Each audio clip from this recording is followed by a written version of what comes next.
Weather-wise, great day out there today. There were a few showers that bubbled up over the hills and mountains, and there still are a few rumbles of thunder up there, actually, but it's mainly through the North Woods, the Katahdin region, and Aroostook County. Much of the rest of the state is in good shape now. You can thank a southerly wind that actually stabilized the air in just about most of the state, except when that collided with the terrain. It helped bubble up a few showers. Really nice evening out there now. Our night tonight will be quiet, and then this is the storm system that's on the way for tomorrow. It's kind of unusual for this time of the year, and that this area of low pressure will swell up and strengthen as it travels through southern Canada and into the St. Lawrence Valley tomorrow.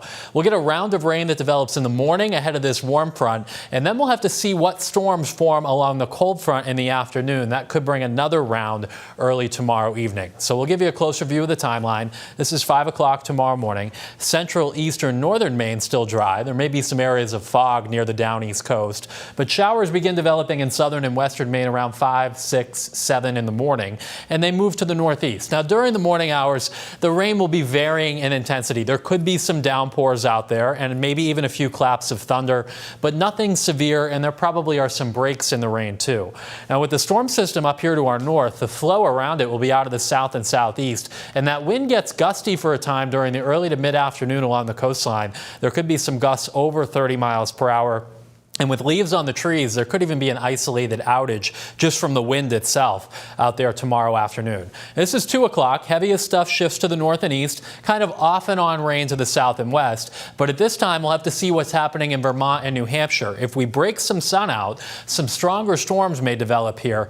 And usually in these circumstances, these storms kind of fall apart as they move into Maine. But given the storm to our north is so strong, there's some added shear in the atmosphere, so they may survive the trip and pack a little bit of a punch before they weaken over mid-coast Maine and down east later tomorrow evening.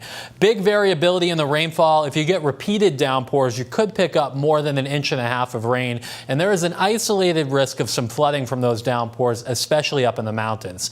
Now, with that second round of storms late in the day tomorrow, because there is some spin in the atmosphere, it's possible there's a spin-up tornado, especially in Vermont and New Hampshire. But if those storms hold together, we'll have to see if any of that rotation makes it into western Maine around 4, 5, 6 o'clock tomorrow evening. So we'll be watching the radar here for you very closely. Seas tomorrow building 5 to 7 feet. Gale watch is up, and I assume they get converted to a warning because that wind will be quite gusty on the ocean. Friday looks good. Northern Maine, more clouds with a shower, but central, southern, down east Maine, breezy and warm with temps in the upper 70s to near 80. And then for the weekend, sun and clouds with just a chance for a pop-up shower either day, lower 70s without much humidity. So not a super warm weekend, but I think plenty of the time will be dry, guys. Right. Yeah, that's great. Be prepared on the weekend. You bet. Okay, Ryan, thank you.